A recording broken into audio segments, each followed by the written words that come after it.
इतने हाइब्रिड बीज पैदा किए गए हैं और जदीद मशीनों ने इस्तेमाल करते हैं 200 250 मण फी एकड़ क्या बात है। ਉੱਥੋਂ ਨਿਕਲਦੀ ਹੈ। ਲਹਿੰਦੇ ਪੰਜਾਬ ਵਾਲੇ ਜਵਾਨਾਂ ਨੂੰ, ਚੜ੍ਹਦੇ ਪੰਜਾਬ ਵਾਲਿਆਂ ਨੂੰ, ਜਵਾਨਾਂ ਨੂੰ ਮੈਂ ਇਹ ਆਖਣਾ ਚਾਹਾਂ ਕਿ ਬਾਹਰ ਜਾਣ ਦੀ ਬਜਾਏ ਤੁਸੀਂ ਆਪਣੇ ਅੰਦਰ ਐਸੀ ਕਾਬਲੀਅਤ ਪੈਦਾ ਕਰੋ ਕਿ ਤੁਸੀਂ ਪਾਕਿਸਤਾਨ ਹੀ ਰਹਿ ਕੇ ਆਪਣਾ ਨਾਮ ਪੈਦਾ ਕਰੋ। ਇਸੇ ਤਰ੍ਹਾਂ ਅਗਰ ਖਾਦ ਦਾ ਰੇਟ ਹੀ ਬੜਾ ਜਿਹੜੀ 11-12 ਹਜ਼ਾਰ ਦੀ ਬੋਰੀ ਉਹ ਲੈ ਕੇ ਜਾ ਕੇ 15-16 ਹਜ਼ਾਰ ਦੀ ਵਿਕਦੀ ਹੈ। ਉਹਨਾਂ ਨੂੰ ਪਤਾ ਹੋਣਾ ਚਾਹੀਦਾ ਕਿ ਅਸਾਂ ਜ਼ਰਾਅਤ ਕਰਨੀ ਤਾਂ ਕਿਵੇਂ ਕਰਨੀ। ਪਾਕਿਸਤਾਨ ਇੱਕ ਦੋ ਬੰਦੇ ਐਸੇ ਹਨ ਜਿਹੜੇ ਜਦੀਦ ਤਰੀਕੇ ਨਾਲ ਜ਼ਰਾਅਤ ਕਰ ਰਹੇ ਹਨ ਔਰ ਯਕੀਨ ਕਰੋ ਤੁਸੀਂ ਮੰਨਣਾ ਨਹੀਂ, ਉਹਨਾਂ 10 ਸਾਲ ਤੋਂ ਆਪਣੀ YH ਹਾਲ ਹੀ ਨਹੀਂ ਚਲਾਇਆ ਤੇ ਐਵਰੇਜ ਡਬਲ ਲਾ ਰਹੇ। ਉਹ ਕਿਤੇ GIS ਰਿਮੋਟ ਸੈਂਸਿੰਗ ਦੇ ਥਰੂ ਪਾਕਿਸਤਾਨ ਨੂੰ ਅਗਰ ਮੱਦੇਨਜ਼ਰ ਰੱਖੀਏ ਤਾਂ ਪਾਕਿਸਤਾਨ ਦੇ ਵਿੱਚ ਅਗਰ ਮੁਲਕ ਨੂੰ ਸਹੀ ਕਰਨਾ ਹੈ ਤਾਂ ਸਭ ਤੋਂ ਜ਼ਿਆਦਾ ਅਹਿਮੀਅਤ ਜ਼ਰਾਅਤ ਨੂੰ ਦਿੱਤੀ ਜਾਵੇ। ਇਸ ਬਰੇ ਸਗੀਰ ਪਾਕ ਹਿੰਦ ਵਿੱਚੋਂ ਪੂਰੀ ਦੁਨੀਆ ਨੂੰ ਗੰਦਮ ਜਾਂਦੀ ਆ, ਸਪਲਾਈ ਹੁੰਦੀ ਆ। ਉਹਨਾਂ ਕੋਲ ਖਾਣ ਨੂੰ ਦਾਣਾ ਹੀ ਕੋਈ ਨਾ, ਇਧਰੋਂ ਜਾਂਦੇ ਏਸ਼ੀਆ ਤੇ ਹੁਣ ਅਸੀਂ ਭੁੱਖ ਤੇ ਮਰਦੇ ਪਏ। ਹੁਣ ਅਸੀਂ ਕੀ ਕਰਦੇ ਹਾਂ, ਛੱਟਾ ਦੇ ਕੇ ਖਾਦ ਵਗਾਈ, ਚਲੋ ਜੀ ਉਹ ਕਿਤੇ ਘੱਟ ਪੈ ਜਾਂਦੀ ਕਿਤੇ ਵੱਧ ਪੈ ਜਾਂਦੀ, ਮੋਸਟਲੀ ਜ਼ਾਇਆ ਜਾਂਦੀ ਹੈ। ਇਸੇ ਤਰ੍ਹਾਂ ਉਸ ਦੇ ਵਿੱਚ ਜਿਤਨੇ ਪੌਦੇ ਨੂੰ ਜਿਤਨੀ ਖੁਰਾਕ ਦੀ ਜ਼ਰੂਰਤ ਹੋਈ ਉਹ ਉਤਨੀ ਹੀ ਮਿਲ ਸੀ। ਇਹ ਹੈ GIS। ਅਸਲਾਮ ਵਾਲੇਕੁਮ ਮੇਰੇ ਵੀਰੋ ਤੇ ਭਰਾਵੋ ਤੇ ਮਿੱਤਰੋ, ਮੈਂ ਤੁਹਾਡਾ ਆਪਦਾ ਲਹਿੰਦੇ ਪੰਜਾਬ ਦੀ ਤਰਫੋਂ ਕਾਮਰਾਨ ਅਰਸ਼ਦ ਤੇ ਚੜ੍ਹਦੇ ਪੰਜਾਬ ਵਾਲੇ ਮੇਰੇ ਵੀਰ ਭਰਾ ਮਿੱਤਰ ਸੱਜਣਾਂ ਨੂੰ ਮੇਰਾ ਅਸਲਾਮ ਵਾਲੇਕੁਮ ਤੇ ਸਤਿ ਸ੍ਰੀ ਅਕਾਲ। ਤੇ ਅੱਜ ਅਸੀਂ ਲਹਿੰਦੇ ਪੰਜਾਬ ਵਾਲੇ ਇੱਕ ਵੀਡੀਓ ਲੈ ਕੇ ਆਏ ਜਿੰਦਾ ਅਨੁਮਾਨ ਆ ਕਿ ਪੰਜਾਬ ਦੇ ਨੌਜਵਾਨ ਉਹ ਬਾਹਰ ਕਿਉਂ ਜਾਂਦੇ ਨੇ, ਪ੍ਰਦੇਸ਼ ਕਿਉਂ ਜਾਂਦੇ ਨੇ, ਉੱਥੇ ਜਾ ਕੇ ਵਾਹੀਆਂ ਕਰਦੇ ਨੇ, ਮਜ਼ਦੂਰੀਆਂ ਕਰਦੇ ਨੇ, ਹਾਲਾਂਕਿ ਉੱਥੇ ਵੀ ਸਾਰਾ ਕੁਝ ਕਰ ਸਕਦੇ ਨੇ ਤੇ ਉਹ ਬਾਹਰ ਜਾ ਕੇ ਕਿਉਂ ਕਰਦੇ ਨੇ। ਤੇ ਇਸੇ ਗੱਲ ਦੇ ਬਾਰੇ ਜਾਣਨ ਲਈ ਸਾਡੇ ਨਾਲ ਅੱਜ ਸਾਡੇ ਵੀਰ ਭਰਾ ਮਿੱਤਰ ਸੱਜਣ ਅਬਦੁਲ ਅਲੀਮ ਖਾਨ ਸਾਹਿਬ ਮੌਜੂਦ ਨੇ, ਜਿਹੜੇ ਸਪੈਸ਼ਲ ਕੈਨੇਡਾ 2 ਸਾਲ ਇਸੇ ਸਿਲਸਿਲੇ ਦੇ ਵਿੱਚ ਉੱਥੇ ਰਹਿ ਕੇ ਆਏ ਨੇ ਤੇ ਅੱਜ ਉਹਨਾਂ ਦੀ ਮਿਹਰਬਾਨੀ ਹੈ ਕਿ ਉਹਨਾਂ ਨੇ ਸਾਨੂੰ ਇਹ ਟਾਈਮ ਦਿੱਤਾ ਥੋੜ੍ਹਾ ਜਿਹਾ, ਤੇ ਉਹਨਾਂ ਨੂੰ ਅੱਜ ਪੁੱਛਦੇ ਹਾਂ ਕਿ ਇਸ ਬਾਰੇ ਉਹਨਾਂ ਦੇ ਕੀ ਸੋਚ ਵਿਚਾਰ ਨੇ। ਤੇ ਹਾਂਜੀ ਅਬਦੁਲ ਅਲੀਮ ਖਾਨ ਸਾਹਿਬ ਦੱਸਿਓ ਜੀ। ਬਹੁਤ ਸ਼ੁਕਰੀਆ ਕਾਮਰਾਨ ਸਾਹਿਬ।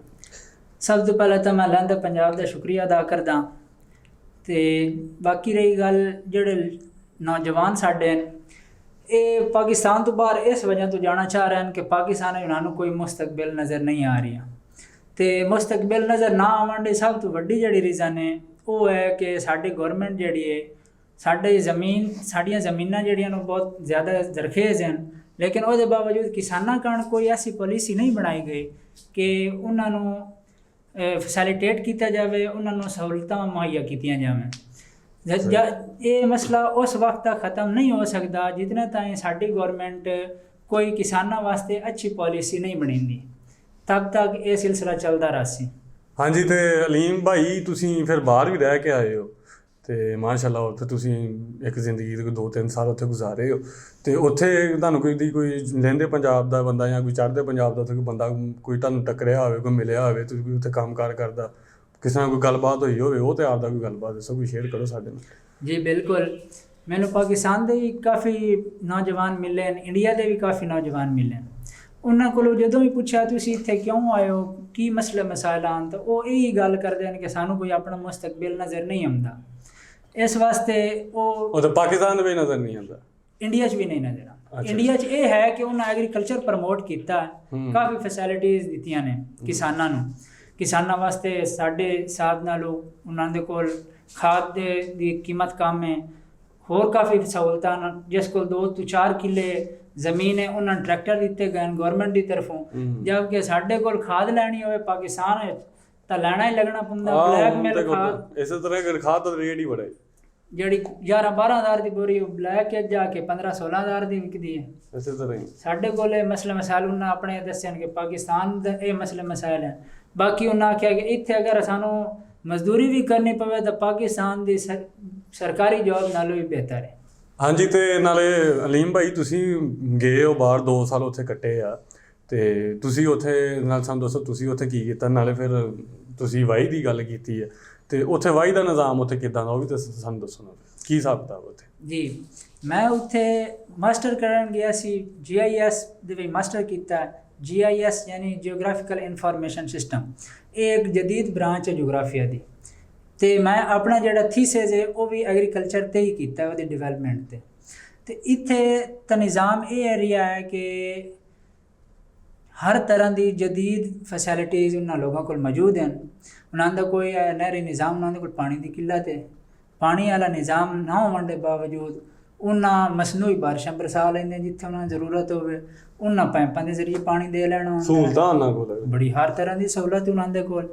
ਤੇ ਪਾਕਿਸਤਾਨ ਨੂੰ ਅਗਰ ਮੱਦੇਨਜ਼ਰ ਰੱਖੀਏ ਤਾਂ ਪਾਕਿਸਤਾਨ ਦੇ ਵਿੱਚ ਅਗਰ ਮੁਲਕ ਨੂੰ ਸਹੀ ਕਰਨਾ ਹੈ ਤਾਂ ਸਭ ਤੋਂ ਜ਼ਿਆਦਾ ਅਹਿਮੀਅਤ ਜ਼ਰਾਅਤ ਨੂੰ ਦਿੱਤੀ ਜਾਵੇ।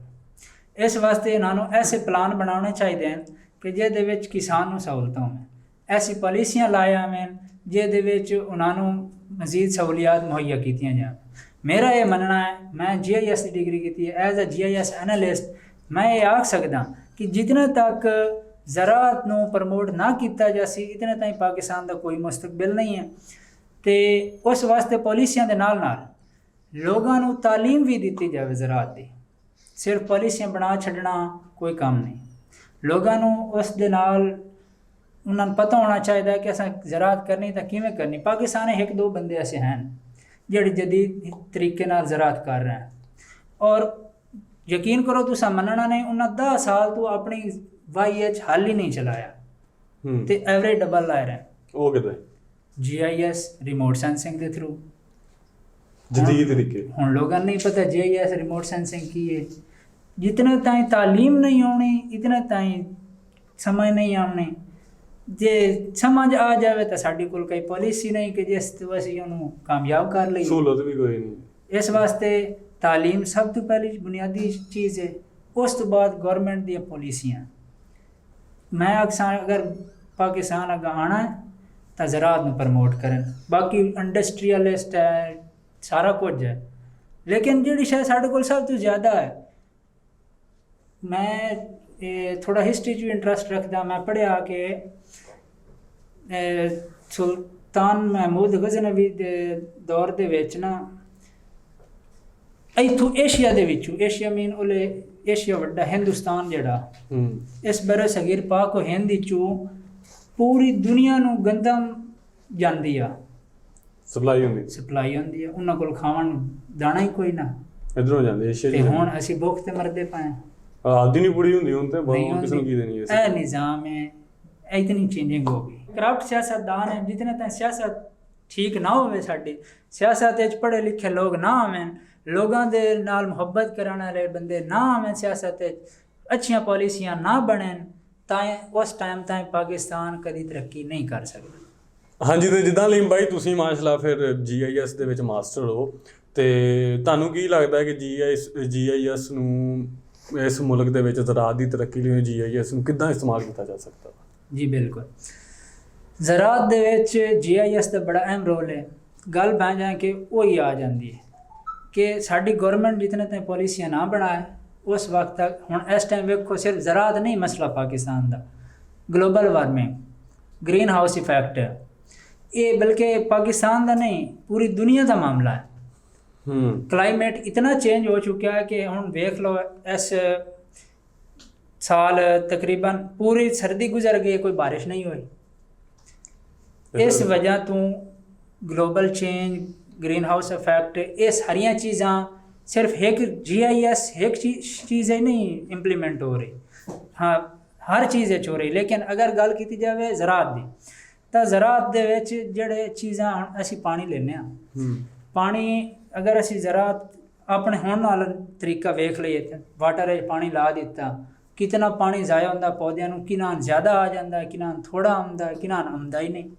ਅਗਰ GIS ਨੂੰ ਵੇਖੀਏ ਤਾਂ ਉਹਦੇ ਪ੍ਰੋਪਰ ਉਹਦਾ ਪਲਾਨ ਬਣ ਸੀ, ਪ੍ਰੋਪਰ ਉਹ ਪਲਾਨ ਹੋ ਸੀ ਸਰਫੇਸ, ਉਸ ਤੋਂ ਬਾਅਦ ਉਹਨੂੰ ਪਾਣੀ ਦਿੱਤਾ ਜਾਸੀ। ਹਰ ਇੱਕ ਪੌਦੇ ਨੂੰ ਇਲਾਦਾ ਪਾਣੀ ਦਿੱਤਾ ਜਾਸੀ। ਰਿਮੋਟ ਸੈਂਸਿੰਗ ਦੇ ਥਰੂ ਡਰੋਨ ਅਸੀਂ ਯੂਜ਼ ਕਰਦੇ ਪਏ ਹਾਂ। ਡਰੋਨ ਨਾਲ ਅਸੀਂ ਉਹਦਾ ਸਰਵੇ ਕਰਸਾਂ, ਕੋਈ ਇੱਕ ਪੌਦਾ ਜਿਹਨੂੰ ਜਿਤਨੀ ਖੁਰਾਕ ਦੀ ਜ਼ਰੂਰਤ ਹੈ ਉਹਨੂੰ ਉਤਨੀ ਖੁਰਾਕ ਮਿਲ ਸੀ ਜਦੀਦ ਤਰੀਕੇ ਨਾਲ। ਹੁਣ ਅਸੀਂ ਕੀ ਕਰਦੇ ਹਾਂ, ਛੱਟਾ ਦੇ ਕੇ ਖਾਦ ਵਗਾਈ, ਚਲੋ ਜੀ, ਉਹ ਕਿਤੇ ਘੱਟ ਪੈ ਜਾਂਦੀ, ਕਿਤੇ ਵੱਧ ਪੈ ਜਾਂਦੀ, ਮੋਸਟਲੀ ਜ਼ਾਇਆ ਜਾਂਦੀ ਹੈ। ਉਸ ਦੇ ਵਿੱਚ ਜਿਤਨੇ ਪੌਦੇ ਨੂੰ ਜਿਤਨੀ ਖੁਰਾਕ ਦੀ ਜ਼ਰੂਰਤ ਹੋਈ ਉਹ ਉਤਨੀ ਹੀ ਮਿਲ ਸੀ। ਇਹ ਹੈ GIS। ਤੇ ਉਸ ਤੋਂ ਹਟ ਕੇ ਜਿਤਨੇ ਵੀ ਸਾਡੇ ਕਾਸ਼ਤਕਾਰ ਰਕਬੇ ਨੂੰ ਕਾਬਿਲ ਕਾਸ਼ਤ ਹਨ, ਜ਼ਰਖੇਜ਼ ਜ਼ਮੀਨਾਂ, ਵਧਦੀ ਹੋਈ ਆਬਾਦੀ ਦੇ ਨਾਲ ਪਾਪੂਲੇਸ਼ਨ ਇੱਕ ਬਹੁਤ ਵੱਡਾ ਮਸਲਾ ਪਾਕਿਸਤਾਨ ਹੈ। ਵਧਦੀ ਹੋਈ ਆਬਾਦੀ ਦੇ ਨਾਲ ਸਾਡੇ ਉਹ ਜਿਹੜੇ ਕਾਬਿਲ ਕਾਸ਼ਤ ਰਕਬੇ ਹਨ ਉਹ ਡਿਵੈਲਪਮੈਂਟ ਚੇਂਜ ਹੋ ਰਹੇ ਹਨ। ਲੋਕ ਉੱਥੇ ਘਰ ਬਣਾਏ ਜਾ ਰਹੇ ਹਨ, ਸੁਸਾਇਟੀਆਂ ਬਣਾਈ ਜਾ ਰਹੇ ਹਨ। ਇਹ GIS ਦੇ ਇੰਪਲੀਮੈਂਟ ਜਿਤਨਾ ਤਾਈਂ ਨਾ ਹੋਸੀ, ਇਹ ਰੋਕਥਾਮ ਨਾ ਹੋਸੀ, ਉਸ ਟਾਈਮ ਤਾਈਂ ਜ਼ਰਾਤ ਪਿੱਛੇ ਤੋਂ ਪਿੱਛੇ ਜਾਸੀ। ਹਾਂਜੀ ਤਲੀਮ ਭਾਈ, ਜਿੱਦਾਂ ਆਪਣੇ ਇੱਥੇ ਹੁਣ ਲੋਕੀ ਵਾਹੀ ਕਰਦੇ ਆ, ਮੱਕੀ ਬੀਜ ਲਈ, ਕਣਕ ਬੀਜ ਲਈ, ਜੋ ਵੀ ਕਰਦੇ ਕਰਾਂਦੇ। ਆਪਣੇ ਮਿਸਾਲ ਦੇ ਤੌਰ ਤੇ ਤੁਸੀਂ ਮੱਕੀ ਲਾ ਲਓ, ਮੱਕੀ ਦੀ ਫੀ ਕਿੱਲਾ ਜਿਹੜੀ ਉਸ ਤਰ੍ਹਾਂ ਕੋਈ 120 ਮਣ 110 ਮਣ ਇੰਨੀ ਕੀ ਹੁੰਦੀ ਤਕਰੀਬਨ।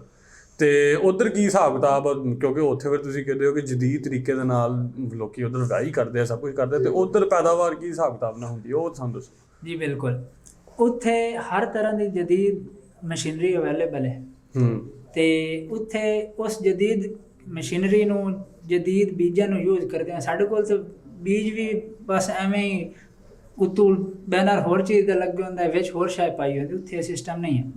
ਉੱਥੇ ਬੀਜ ਤੇ हर चीज़ का वक्री रिसर्च है। इतने हाइब्रिड बीज पैदा किए गए हैं और जदीद मशीनों ने इस्तेमाल करते हैं। 200 250 मण फी एकड़ क्या बात है उत्थों निकलती है। ਤੇ ਪਾਕਿਸਤਾਨ ਵਿੱਚ ਆਪ ਵੇਖ ਲਓ, ਉਹਦੇ ਇਸੇ ਤਰ੍ਹਾਂ ਹੀ ਹੈ। ਮਤਲਬ ਟੈਕਨੋਲੋਜੀ ਦੇ ਨਾਲ, ਜਦੀਦ ਐਗਰੀਕਲਚਰ, ਜਦੀਦ ਜ਼ਰਾਅਤ ਦੇ ਨਾਲ ਇੰਨਾ ਫਰਕ ਪੈ ਜਾਂਦਾ ਕਿ ਸਾਡੇ ਇੱਥੇ 100 110 ਤੇ ਉੱਥੇ 200 250 ਜੀ। ਹਾਂਜੀ ਤਲੀਮ ਭਾਈ, ਤੁਹਾਡਾ ਬਹੁਤ ਬਹੁਤ ਸ਼ੁਕਰੀਆ, ਤੁਹਾਡੀ ਮਿਹਰਬਾਨੀ, ਤੁਸੀਂ ਆਪਦੇ ਕੀਮਤੀ ਵਕਤ ਵਿੱਚੋਂ ਸਾਡੇ ਲਈ ਟਾਈਮ ਕੱਢਿਆ।